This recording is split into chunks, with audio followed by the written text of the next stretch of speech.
Hey guys, I'm at Laddle and I'm going to be playing Armored Core 4 for you. Also for Answer, the much better expansion game to this back in the days when DLC wasn't that much of a thing. So first thing we're going to run into is this thing talking about regulations files. Regulations files were just balance patches that they released for multiplayer. And since I'm not really going to be playing on multiplayer, at least I don't plan on it, I'm not going to really download the regulations patches. They sometimes also actually result in some weird bugs in single player.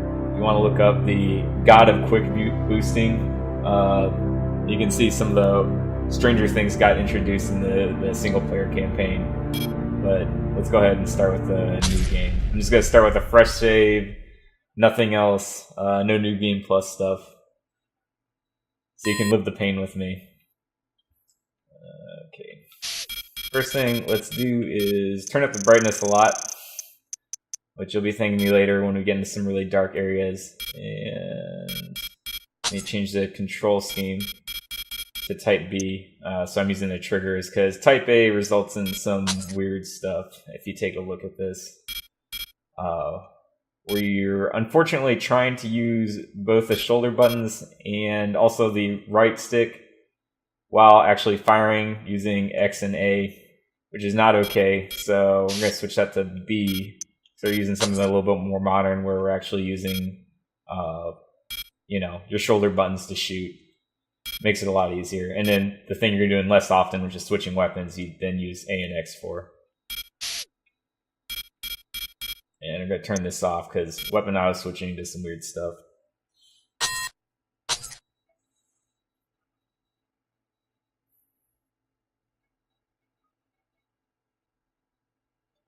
It's going to start off dropping us right into a tutorial. It's going to kind of cover everything, even though it doesn't really explain anything. It'll at least tell you how to use the controls.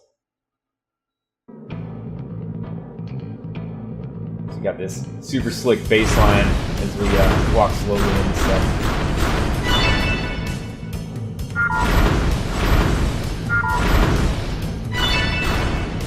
You can adjust your view, looking up and down. You've got this really useful thing where if you click down on R3, it'll reset, which actually starts to become really important when you're trying to reset your view really quick. You'll get into some really fast-paced battles, and it becomes a little bit more important to remember to do that instead of trying to slowly look down at someone. Alright, so even though this is a big stompy robot game, most of the time we're just going to be boosting around because this isn't very good for dodging at all. So we're going to be doing this. It's a lot slicker. You have 4 different boosters, really. You can kind of change the characteristics and how it boosts in each direction. And it'll also allow you to fly. See that tiny little bar up at the top there? That's our energy meter. It takes a lot of energy to kind of hover around like this, but less so to just boost around on the ground, and even less if you decide to actually like stop and walk.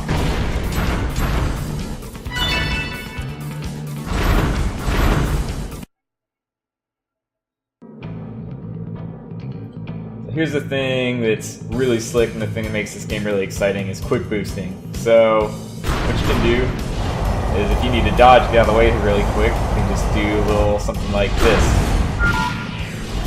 It gets you out of the way really quickly. It lets you cover a lot of ground. In some instances, in certain builds, is actually the main way that you'll get around really quickly. Also, your forward, back, and side boosters are all separate.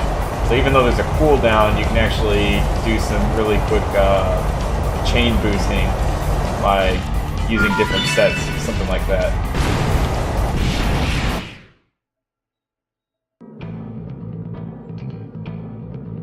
Next thing we got is overboost. So you got 2 gauges up there, right? You got the tiny one, that's your energy.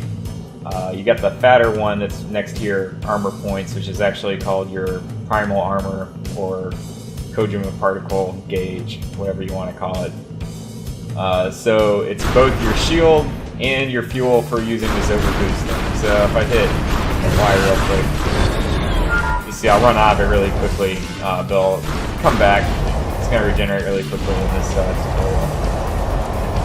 It lets you cover a lot of ground really fast, and with certain builds, you can actually do this for extremely long periods of time, or forever if you want, just because you'll have enough energy regeneration, you can just keep going.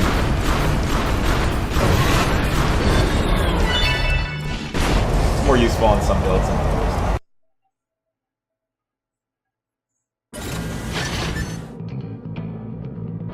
Alright, so shooting. See, there's two numbers up there in the top. You've got left arm, right arm. I've got two rifles on here.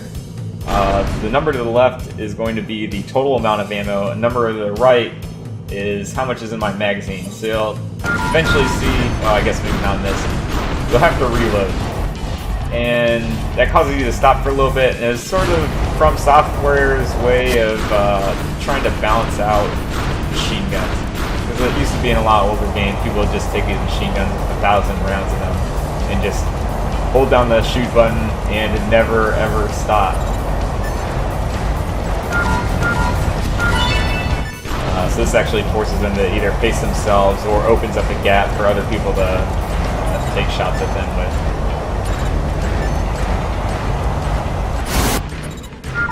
See, and if they hit L3 and lock onto people, it gives you this cool picture-in-picture view. It's kind of handy, and it'll also help you snap back to it a little bit faster. It's mostly useful if you have like a huge crowd of enemies and you're trying to pick out one guy, or maybe the main target you're trying to shoot.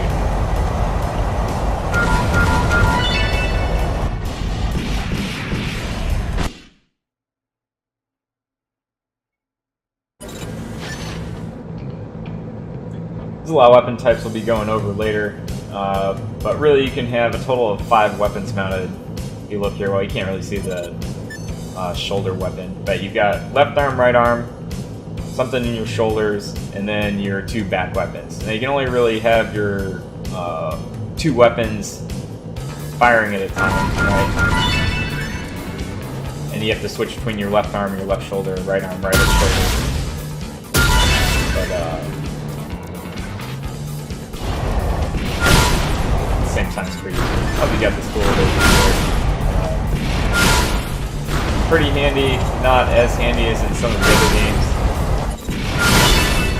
Mostly just because you're giving up on a lot of range firepower to bring it, and the energy consumption can be kind of rough. But depending on the map, might be something good. You have these missiles. And shoulder weapon, you can hit Y. I'm not going over that.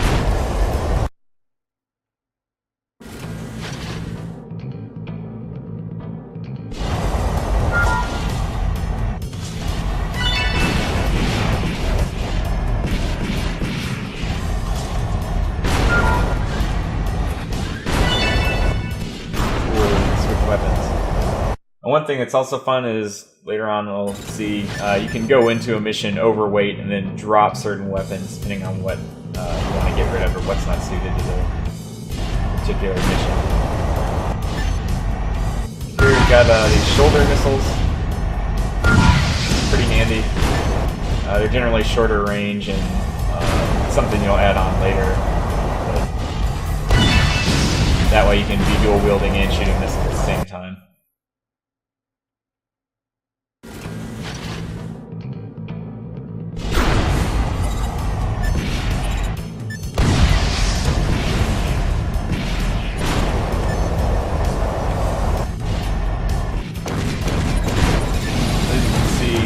Still regenerating even though we're boosting around on the ground. So as long as you're sliding around like this, you're generally going to be getting more energy than you're actually spending. They've made it so that this slide is a lot less, consumes a lot less energy than maybe you'd expect. You can be doing a lot less walking.